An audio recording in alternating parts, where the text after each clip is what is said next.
한국의 골프는 박세리로부터 시작되었다고 해도 과언이 아닐 만큼 그 당시의 골프 열풍은 대단했고 지금까지도 한국 프로골프는 그녀를 보며 자라온 주니어들에 의해 그 위상이 높아졌는데요. 오늘 사연은 한 미국 소녀가 아버지를 통해 골프를 접하게 되고 또 새 엄마까지 맡게 되는 이야기인데요. 어떤 이야기인지 한번 들어보겠습니다. 안녕하세요. 저는 미국에서 온 23살 애나입니다. 미국에서 한국으로 온 지 2년밖에 되지 않은 아직 한국에 적응 중인 미국인입니다. 저는 미국 디트로이트 지역에서 태어나고 쭉 살았었는데요. 디트로이트는 옛날 아빠가 어렸을 적부터 자동차의 도시로 유명했었다고 합니다. 하지만 세계적인 자동차 회사들이 파산하면서 디트로이트 지역의 인구는 급격히 줄어들고 미국에서도 아주 가난한 폐허 같은 동네가 되어버렸죠. 아버지는 젊을 적부터 동네에 소문이 날 정도로 아주 성실한 사람이었다고 하는데요. 그래서 그나마 남아있던 자동차 회사들 중 한 곳에 꾸준히 일을 하며 저를 키우셨다고 해요. 엄마는 제가 기억할 수 있는 모습이 남아있지 않을 정도로 제가 어릴 적에 아빠와 헤어지셨다고 합니다. 가끔 남아있는 사진들을 통해 엄마의 얼굴을 볼 수 있었지만 기억에도 남아있지 않은 엄마에 대한 괜한 그리움만 커질 것 같아서 애써 꺼내 들었던 사진을 다시 넣어버리곤 했었지요. 어릴 때부터 저는 운동을 좋아했어요. 그래서 어릴 때부터 접하게 되는 웬만한 운동은 다 소질이 있다고 칭찬을 듣곤 했었는데요. 제가 중학생이 될 때쯤 저는 우연히 골프라는 운동을 접하게 되었고 프로골퍼라는 꿈을 가지게 되었습니다. 아빠는 제 꿈을 항상 응원해 주시는 분이었기 때문에 저에게 꿈이 생겼다는 얘기를 듣고 아주 기뻐해 주셨고 집안이 넉넉하지 않았지만 아빠가 해주실 수 있는 모든 지원을 해주시겠다고 얘기하셨어요. 하지만 저도 중학생쯤 되고 보니 다른 아이들처럼 평범하게 공부하고 취업하는 진로가 아니라 운동선수라는 꿈을 가지게 된 것이 아빠에겐 큰 부담이 될 수 있다는 걸 알게 되었고 오히려 아빠에겐 미안한 마음이 들었는데요. 아빠는 제가 골프와 관련해서 구입해야 할 것들을 아빠에게 말씀드리지 않는 것 같다는 생각이 드셨는지 직접 골프에 대해서 공부하고 필요한 것들을 구입해주곤 하셨어요. 주변 친구들과의 얘기를 들어보아도 우리 아빠처럼 자상한 아빠는 없었고 그런 아빠가 곁에 있다는 사실이 감사했습니다. 그 시절은 아빠와 저 단둘이서 참 행복했던 시기였던 것 같아요. 그러던 어느 날이었어요. 여느 날처럼 저는 운동을 하고 집으로 돌아와 아빠가 돌아오면 같이 먹을 저녁을 준비하려던 참이었는데 그때 아빠에게서 전화가 와서 같이 가볼 곳이 있으니 나오라고 하시더라고요. 가끔 아빠가 회사 친구분들과 회식 자리가 있을 때 저를 같이 데려가곤 하셨는데 그런 건가 싶어서 얼른 옷을 주워 입었습니다. 밖으로 나가보니 아빠는 차를 타고 기다리고 계셨어요. 어디로 가냐고 물어보니 그냥 가보면 알 테니 기다려보라는 말만 할 뿐이었죠. 그렇게 도착한 곳은 전혀 생각지도 못한 골프 강습소였습니다. 안으로 들어갔는데 생전 처음 보는 골프복을 입은 아주머니 한 분이 서 계셨고 당황스럽게도 아빠는 그 아주머니의 손을 잡고 저에게로 데리고 왔습니다. 저는 아빠의 여자친구라는 걸 직감했고 그때가 새 엄마와의 첫 대면이었습니다. 새 엄마는 한국에서 온 여성이었습니다. 저도 박세리라는 한국 프로골프의 경기를 아주 흥미롭게 지켜본 적이 있었는데요. 그 이후로 한국에서는 골프붐이 일기 시작했고 그때 새 엄마도 골프를 배우기 시작해 프로골프 선수를 꿈꾸며 미국과 한국을 오가며 생활했다고 합니다. 하지만 워낙 치열해진 경쟁 속에서 선수로서의 길은 잘 풀리지 않았고 어쩌다 보니 미국까지 와서 아이들을 가르치는 일을 하고 있는 중이라고 하셨습니다. 그러던 중 아빠가 저에게 도움이 될 만한 골프 관련 정보들을 주변 분들로부터 수집하고 다니다 보니 근처에서 아이들을 가르치고 있던 새 엄마를 소개받았고 그때부터 새 엄마와 인연이 되어 결국 재혼까지 하시게 된 거죠. 아빠와 새엄마가 결혼한 후 그 시기에 제가 사춘기여서 그랬는지 새엄마가 밉게만 보였어요. 혼자 저를 키우느라 힘들었을 아빠의 마음도 이해하지 못하고 아빠와 저는 둘이서 충분히 행복하게 잘 살고 있는데 새 엄마가 그 사이에 끼어든 해방꾼처럼 보였죠.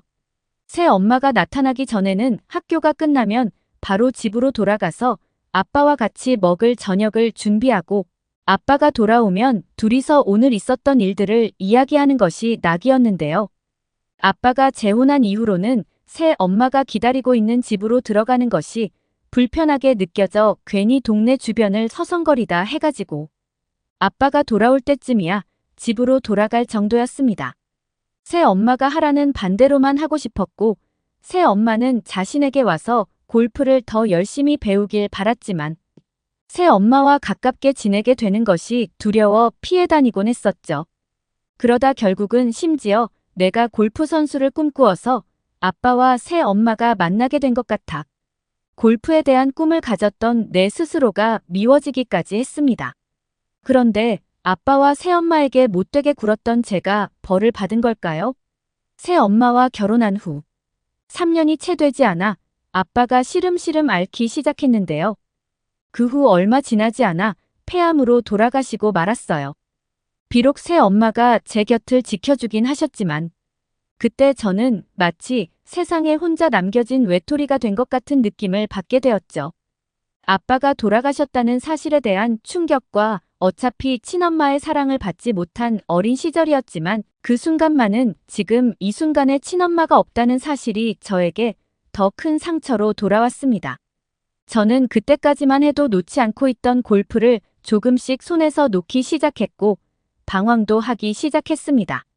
지금 생각하면 아빠가 돌아가셨음에도 저를 지켜주셨던 새 엄마에게 감사하며 살았어야 하는데 그러지 못했던 그 시절의 철없는 제 자신에게 부끄럽기도 하고 새 엄마에게 미안하기도 합니다.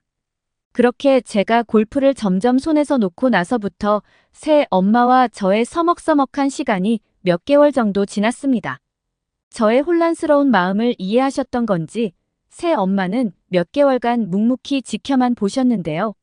하루는 결심을 하셨다는 듯 학교를 마치고 곧장 집으로 오라고 하셨고 조용히 저를 불러앉았습니다. 애나 지금 너 힘든 마음을 이해하려고 나는 많은 노력 중이고 나는 애나 내가 원래의 모습을 찾게 될 때까지 기다려주고 싶었단다. 하지만 내가 생각하기에 애나 너에게 있어. 지금 이 시기가 마냥 흘려보내기엔 너무 아까운 시간이라는 생각이 들더구나. 우리는 곧 한국으로 가게 될 거야. 물론 애나 너가 힘든 결정을 하게 될 거라는 걸 알고 있지만 지금으로서는 이게 우리 두 사람에게 주어진 최선인 것 같구나. 진지하게 생각해보렴.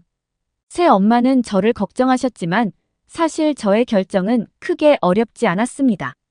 물론 어렸을 적의 기억이나 아빠와의 추억이 남은 이 도시에서 영영 떠날 생각을 하니 슬픈 생각도 들었지만 아빠마저 돌아가신 이 도시에서 미련을 가질 필요는 없다고 생각했고 얼른 떠나버리고 싶은 마음이 생기기도 했거든요.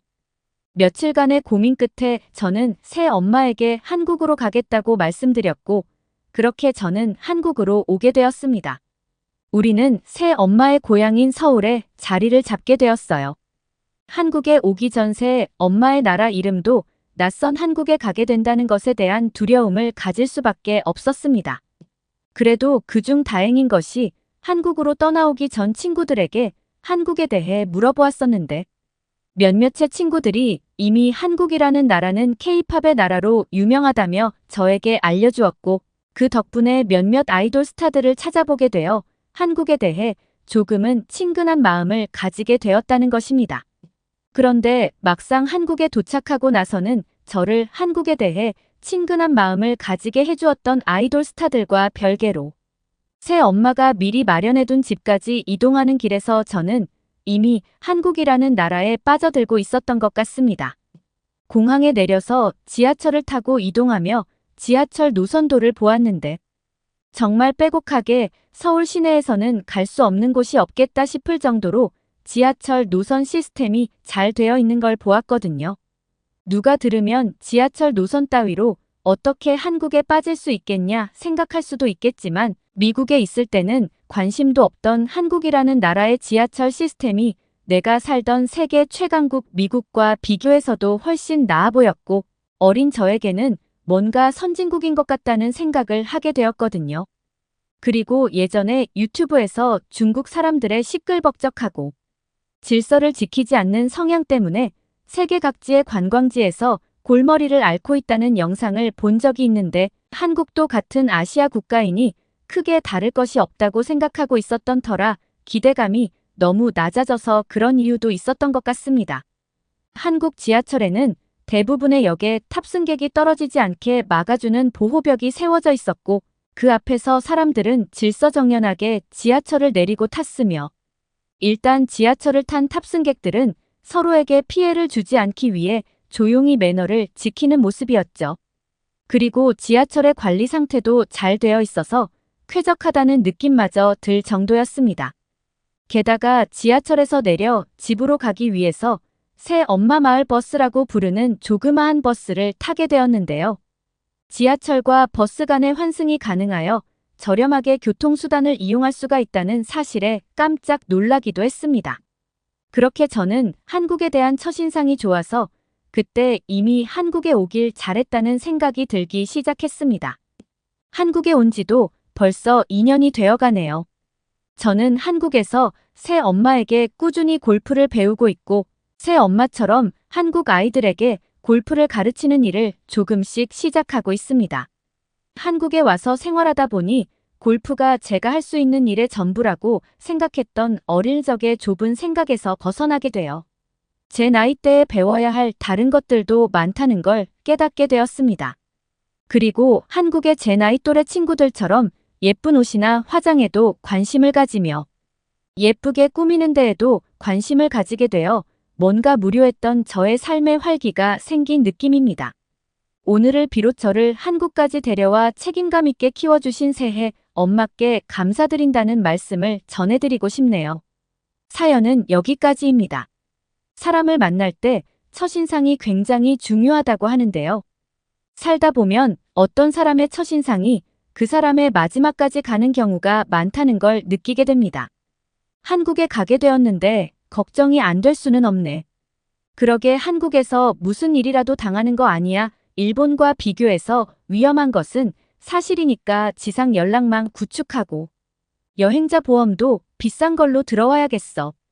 두렵고 무서웠던 한국으로의 수학여행이 이렇게 즐거운 경험이 되다니 믿기지 않습니다. 저는 한국 사람들이 일본 사람들을 모두 싫어하고 증오하는 줄 알았어요. 왜냐하면 한국은 예전부터 일본에게 많이 당해왔던 역사가 있어요. 일본인 입장에서 다른 나라를 침략했던 것을 자랑스러워하는 사람도 있지만 소수라고 말씀드리고 싶습니다. 알고 보면 그렇지 않은 사람이 더 많아요. 지나가는 일본인들에게 개인적으로 일본이 한국을 침략했던 역사에 대해서 어떻게 생각하냐고 물으면 지금은 상상할 수도 없는 일이고 과거의 일을 자랑스럽게 생각하지 않는다고 말할 거예요. 저 또한 그런 생각을 가지고 있습니다. 하지만 정치적으로 일본은 한국을 많이 이용합니다. 때문에 한국과 늘 작은 갈등이 있는 것으로 알고 그것이 잘 해결되지 않는 것도 알고 있어요. 때문에 언론에서는 한국 사람들이 일본에 대한 반대 시위나 일본에 대해서 안 좋은 쪽으로 말하거나 안 좋은 방식으로 행동하는 것을 내보낼 때가 많아요.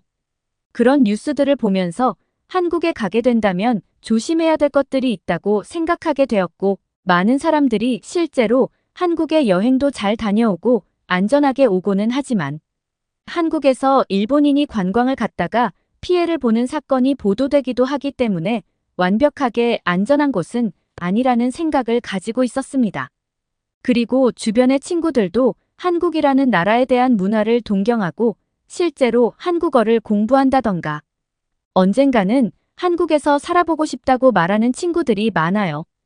하지만 고등학생인 저와 제 친구들은 자력으로 한국에 여행을 가기에는 아직 무리가 있죠. 그러다가 한국으로 수학여행을 갈 기회가 생겼고 저와 친구들은 한국으로 가게 되었습니다. 이럴 때가 아니면 개인적으로 한국으로 여행을 간다는 것은 쉽지 않을 일이니까요. 나중에 성인이 되고 어떤 위기 상황이 있어도 대처가 쉬운 날까지 기다리기에는 한참 남았으니까요. 그래서 그런지 대부분의 여학생들은 수학여행 희망지에 한국에 투표를 했고 압도적인 1등으로 한국에 가게 되었어요. 저와 친구들은 한국에 가기 전에 한국에 대해서 다양한 정보를 찾아봤습니다. 매일같이 한국에 대해서 공부하고 한국에 가면 무엇을 보고 와야 훌륭한 수학여행이 될 수 있을까 고민하고는 했습니다. 매일같이 한 명당 한 가지 주제를 가지고 한국에 대해서 조사를 해왔고 저희는 정말 한국에 가는 것이 너무나 설레고 즐거웠습니다. 반면에 저희 부모님을 포함해서 친구들의 부모님들 중 일부는 조금 불안해하는 기색도 있었습니다. 뉴스에서는 자극적이고 안 좋은 소식을 많이 내보내고는 하니까요. 그것에 대한 영향을 받지 않을 수 없었습니다. 하지만 친구들이 조사해서 학교에 가지고 오는 대부분의 자료에 의하면 솔직히 최고인 줄 알았던 일본보다 더 나은 점이 많아 보였어요. 옛날에는 그렇지 않았다고 하지만 최근에 한국은 아주 빠른 발전을 하고 있고 그에 맞게 대부분의 시설들이 세련되고 깨끗하고 불편함이 없도록 되어 있다는 느낌을 받았습니다. 게다가 일본과 다르게 한국에는 최신식 건축물들이 많아서 오래된 냄새나 지저분한 것들이 잘 없다고 하더라고요. 일본에서는 오래된 건축물이 부동산 침체 여파로 인해서 그대로 방치되고 있는 경우도 많고 예전에 국내로 수학여행을 갔었던 교토에서도 가장 큰 교토역의 근처 남쪽 방면으로만 조금만 내려왔을 뿐인데 방치되어 있는 집들이 너무 많았던 기억이 있고 사람이 살지 않아서 지나가기만 해도 으슥하고 무서운 분위기가 풍겨왔던 것과 비교해서 한국에서는 그런 분위기를 느낄 수도 없다는 내용도 보게 되었죠. 시간이 흘러 그렇게 정말 한국에 가게 되었습니다. 비행기를 타고 간다는 것 자체도 설레었는데 저희 반은 다른 반과 다르게 한국 대한항공을 타고 한국에 가게 되었습니다. 이것마저도 일본 항공사를 타고 가는 다른 반 친구들은 저희 반을 부러워하기도 했어요. 대한항공의 승무원들을 정말 눈이 부시게 예쁘고 키도 컸어요. 승무원에 대해서 로망을 가지고 있는 여고생의 시선에서 완벽한 승무원의 모습 그 자체로 이 비행기를 탔을 뿐인데 나중에 나도 승무원이 되고 싶다고 말하는 친구도 있었습니다. 그만큼 한국인 승무원들은 포스가 남달랐어요. 일본인 승무원들과 분명히 비교가 되었습니다. 저는 이미 비행기를 몇 번 타본 경험이 있어요. 가족 여행으로 필리핀과 베트남에 다녀왔던 적이 있는데요.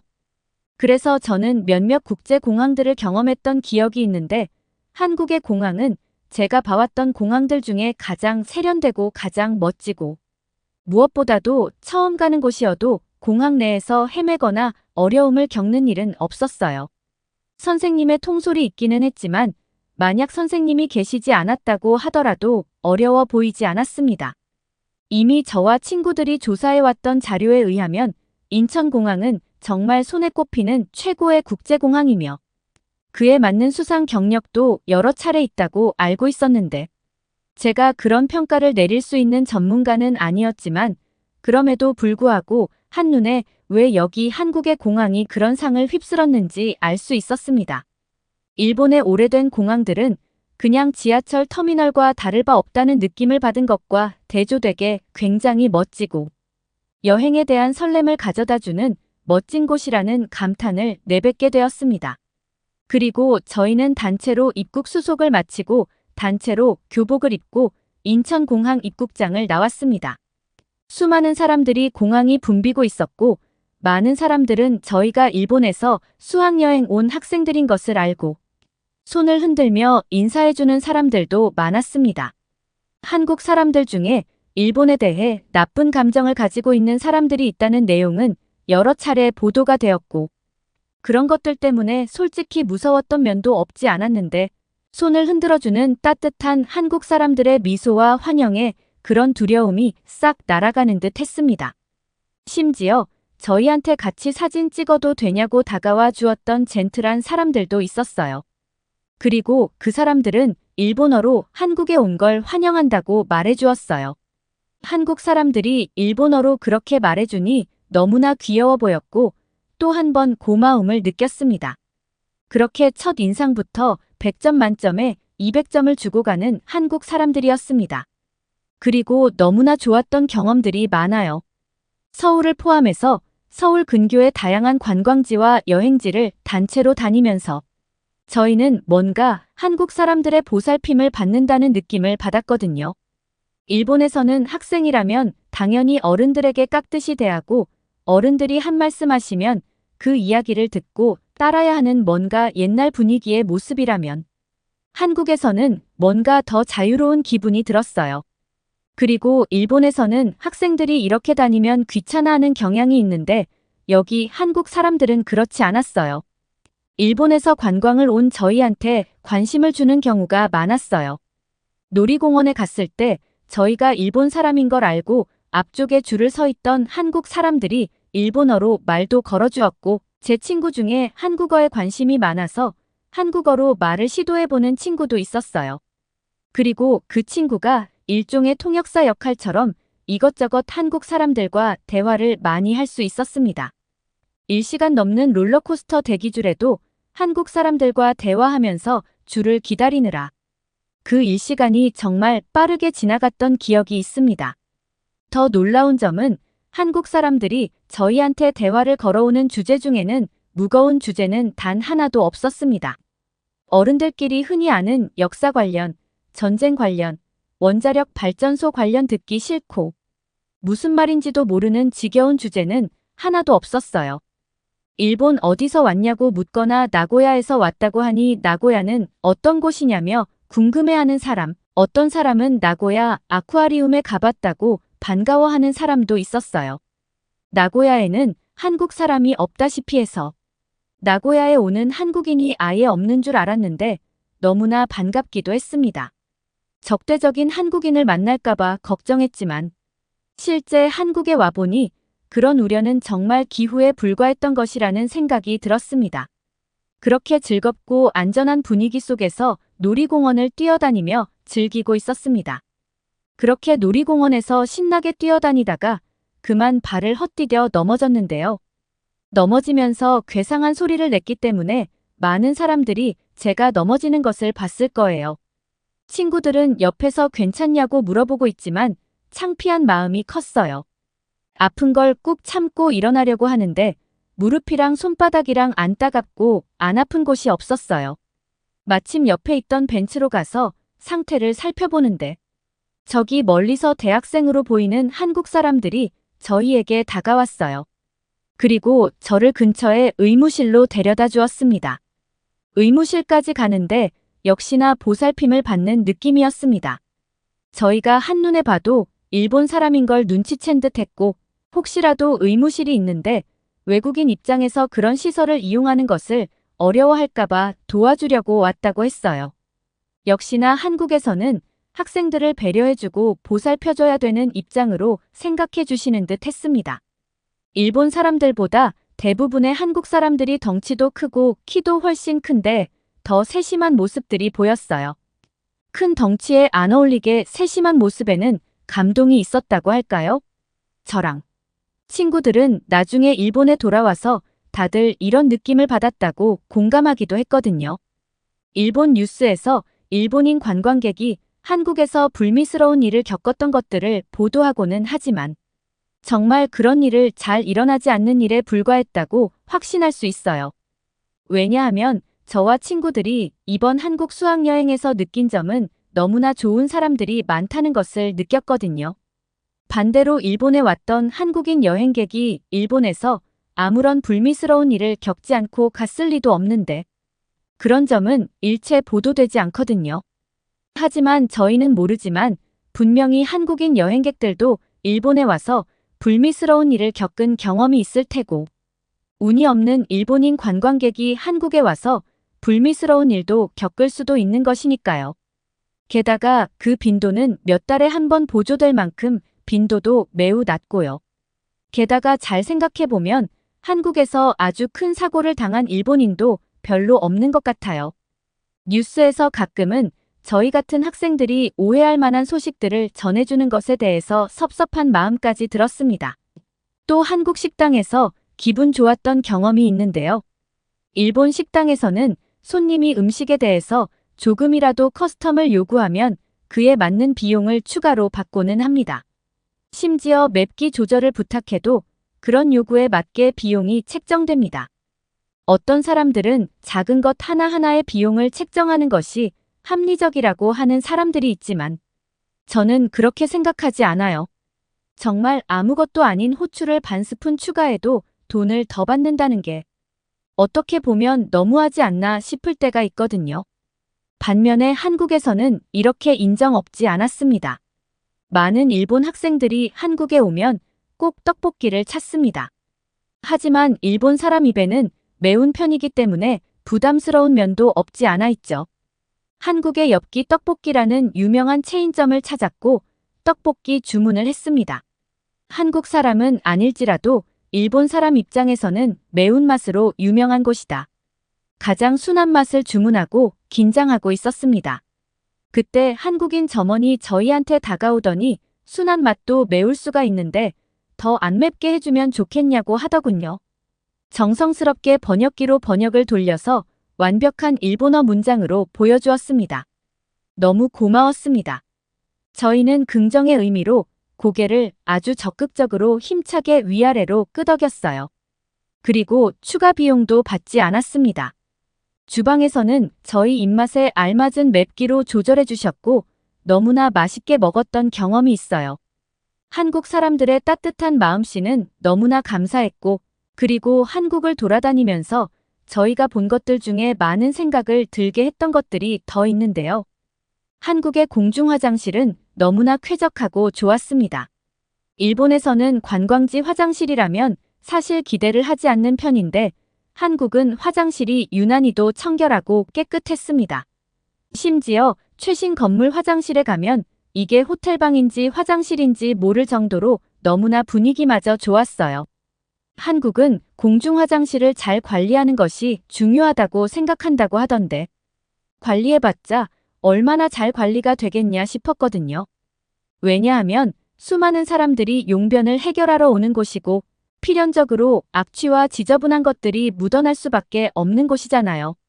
하지만 놀랍게도 한국 사람들은 그런 곳마저 청결하고 깨끗하게 관리를 하고 있었습니다. 이런 공중 화장실에서의 경험은 물론이고 사람들의 친절함, 다정함은 제가 한국에서 혹시 모를 봉변을 당할까봐 고민했던 것이 민망할 만큼 너무나 완벽한 곳이었습니다. 학생 입장에서 어디에 가서든지 무시를 당한 적도 없었고 부당한 대우를 당한 적도 없었어요.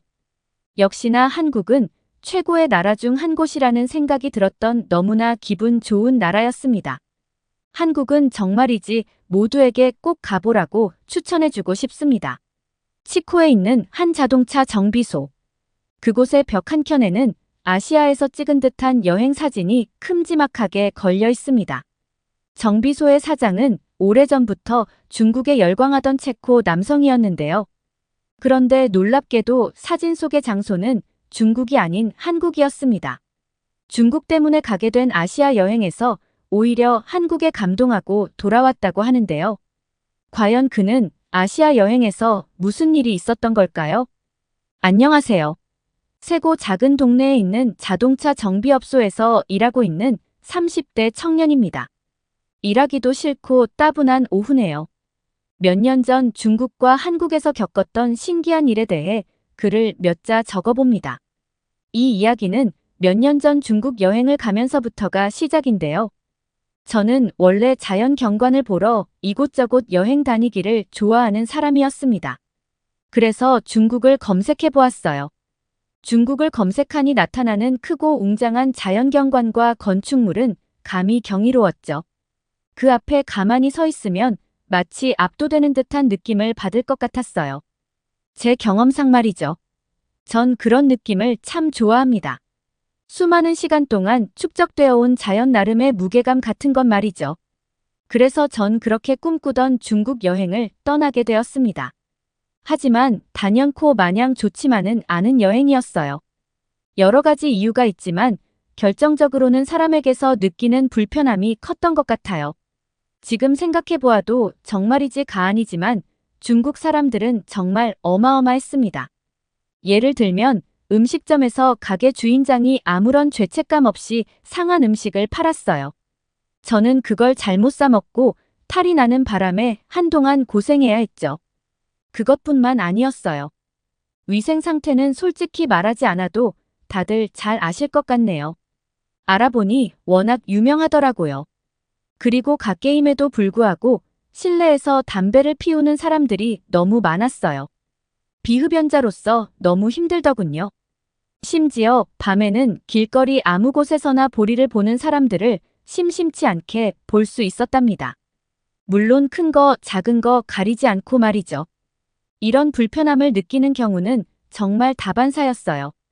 결코 가끔 가다 겪는 일이 아니라요. 또 불편한 점은 기본적으로 사람이 너무 많습니다. 관광지 어디를 가든 인파가 매우 몰려 있었기 때문에 개인적으로 힘들었어요. 제가 내향적인 사람이라서 그랬을까요? 하지만 그 어떤 내향적인 인간이 가도 그곳은 버티지 못할 것입니다. 너무 시끄럽고 정신이 없어서 귀가 빨리거든요. 그러던 와중이었습니다. 하루는 동네 시장에 있는 음식점에 갔었던 날이었어요. 위에서 적었다시피 중국 어디든지 가면 항상 인파가 몰려 있어서 너무 힘들었죠. 하지만 왜인지 모르겠는데 그날따라 유난히 사람이 없더군요. 그래서 한적하게 가게에서 평화롭게 점심을 먹을 수가 있었죠. 드디어 음식이 나오고 제가 시킨 돼지고기 국수가 나왔습니다. 그런데 가방에서 뭘 찾을 일이 있어서 고개를 돌려 가방을 뒤지고 있던 참이었어요. 분명 가게에는 아무도 없었는데 테이블 쪽에서 인기척이 느껴지더군요. 그래서 고개를 돌리니 어떤 어린아이가 제 국수에 손을 대고 있었습니다. 정확히 아이의 입에 국수가 들어가기 전에 눈이 마주쳤죠. 저는 순간 너무 놀라 소리를 쳐버렸어요. 그 아이의 행동도 행동이었지만 정말 쥐도 새도 모르게 나타난 사람의 존재에 깜짝 놀랐기 때문입니다. 그런데 아이도 제 큰 소리에 놀랐는지 젓가락을 내려놓고 울먹이는 모습이었어요. 저 역시 당황한 건 마찬가지였지만 일단 아이를 진정시켰습니다. 그리고 아이의 물꼬를 다시 보니 돈이 없어서 제 국수를 훔쳐 먹으려는 듯해 보였어요. 말이 안 통하니 몸짓을 이용해 말을 걸었죠. 배가 많이 고프냐, 돈이 없냐고 말이에요. 그러자 아이는 고개를 끄덕였고 저도 여행 경비가 모든 든한 편은 아니었지만 아무튼 아이의 모습이 안타까워 새 국수를 주문해 주었습니다. 아이는 고맙다며 먹는 모습이었죠. 그런데 또 불편한 상황이 왔어요. 갑자기 아이가 국수를 먹으면서 계속해서 짓궂은 장난을 쳤거든요. 개인적으로 아이를 별로 좋아하는 편도 아닌데 그런 장난을 치니 감당할 수가 없더군요. 그래서 저는 밥 먹는데 장난치는 게 아니라며 혼을 냈죠. 그러자 아이가 갑자기 성질을 내며 그릇을 확 엎어버리는 게 아니겠습니까? 저는 그대로 뜨거운 국물에 화상을 입게 되었고 뭐라 말하기도 전에 깜짝 놀라서 자리에서 일어났어요. 차가운 물을 서둘러 가져와 제 다리에 부으며 대처했죠. 저는 너무 어이가 없었어요. 그리고 때마침 아이의 부모로 보이는 듯한 어른 2명이 계단에서 올라오더군요. 아이는 갑자기 울음을 터뜨리면서 그들에게 다가가 손가락으로 저를 가리키며 뭐라고 말하는 모습이었습니다. 저는 그들에게 번역기를 사용해 이 아이의 부모냐고 물어보았어요. 그러자 그들은 고개를 끄덕였죠. 이 상황에 대해 할 말이 많은 저는 부모에게 방금까지 일어난 모든 일을 설명해 주었습니다. 솔직히 말하자면 전 그때 조금은 기뻤어요. 드디어 말이 통하는 어른을 만나 다행이라고 생각했거든요. 그리고 저의 화상에 대한 치료, 비용이나 못된 아이에 대한 훈육 등 서로 원만한 절차가 이루어질 거라고 생각했고요. 그런데 그것은 저의 오해였습니다. 아주 큰 오산이었죠. 중국 부모는 제 말을 듣고 인상을 확 찌푸리더니 매우 화가 난 듯한 몸짓으로 핸드폰을 두들겼어요. 그리고 중국 부모가 보여준 번역기에는 정확히 이런 말들이 적혀 있었죠. 당신이 우리 애를 울린 것인가? 당신은 아주 못됐다. 아이에게 멋대로 국수를 사주고 왜 아이가 장난치는데? 당신이 부모도 아니고 멋대로 교육하려고 시도하였는가? 아주 건방진 태도이다. 당신이 화상을 입은 것은 당신이 초래한 일이다. 전 너무 어이가 없어서 할 말을 잃고 말았습니다. 그리고 그 부모는 그대로 아이를 데리고 가게를 떠났죠. 아이는 심지어 뒤를 돌아가게를 떠날 때 울던 표정이 싹 사라졌더군요. 그리고 아직도 기억이 나네요. 그 아이가 제게 혀를 쭉 내밀며 마치 놀리는 듯 우스꽝스러운 표정을 보여주었던 게 말이죠. 저는 도저히 중국에서 나머지 여행을 할 수가 없었습니다. 정신적으로 너무 힘들었거든요. 그 어린아이에게서 겪었던 사건은 마치 트라우마로 남을 것만 같았어요. 아이의 행동도 기가 막히고 어이가 없었지만 그 부모의 뻔뻔스러운 태도가 참 당황스러웠습니다. 그런 부모 밑에서 자란 아이니까 뭐 당연히 그럴 수밖에 없었나 싶네요. 아무튼 저는 이미 중국에 대해 안 좋은 기억밖에 남지 않았고 다시는 중국에 오고 싶은 마음도 들지 않았습니다. 그리고 계속해서 중국에 있고 싶지도 않았고요. 그렇게 저는 즉흥적으로 한국 여행을 떠나게 됐습니다.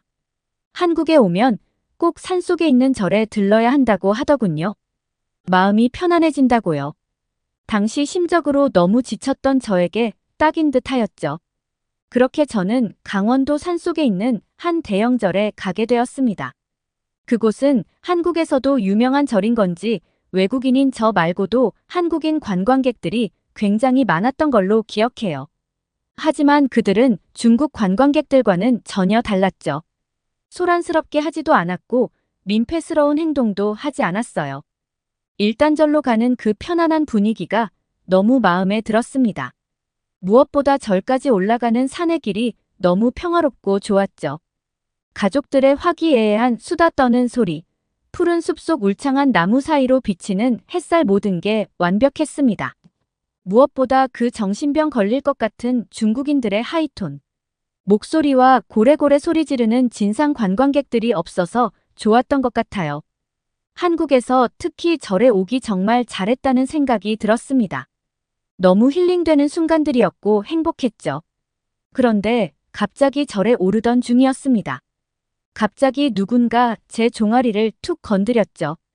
전 다리에 화상을 입어서 그런지 당시 다리에 민감해서 소스라치게 놀라면서 뒤를 돌아보았어요.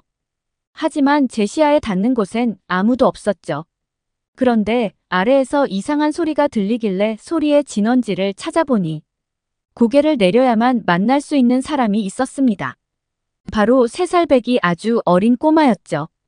그런데 그 꼬마 아이는 제게 해맑게 웃으면서 손을 흔들어주며 인사해 주었어요. 아는 사이도 아닌데 말이죠. 신기했습니다. 저는 중국에서 만났던 이상한 어린아이 때문에 아이가 싫어 보이기 시작했는데 이 꼬마 아이 덕분에 그 인식이 완전히 사라졌어요. 왜인지 모르겠지만 그 천사 같은 미소에 지금까지 있었던 힘들었던 일이 사르르 녹더군요. 참 신기한 경험이었습니다. 같은 아이인데 참 다른 일을 겪을 수 있다는 게 말이죠. 괜히 부부들이 아이를 낳고 가족을 꾸려나가는 게 이런 이유 때문인가 싶었고요. 그 아이는 제게 쿨하게 인사를 하고 떠났습니다. 그리고 또 다른 어른에게 툭툭 건들더니 꾸벅 인사를 하는 모습이었죠. 아주 인사성이 바른 아이였어요. 너무나 귀여워서 한동안 제 시야에서 사라질 때까지 쳐다보았던 기억이 납니다. 그리고 법당에서 절을 하고 나오던 중이었어요. 신기하게도 그 꼬마 아이와 또 만나게 됐죠. 저는 그 꼬마 아이가 귀엽기도 했고 먼저 인사해 준 게 고마워서 자판기에서 음료수를 뽑아주었습니다. 그러자 옆에 있던 한국 부모는 고맙다고 이야기하라며 허리를 숙이는 제스처를 취했죠. 처음에 저는 그게 무슨 뜻인지 몰랐습니다. 그런데 아이가 부모를 따라하며 두 손을 공손하게 배에 모으고 저에게 어정쩡하게 인사하는 모습이 너무 귀엽더라고요. 이게 한국에서 예의인 듯 보였죠.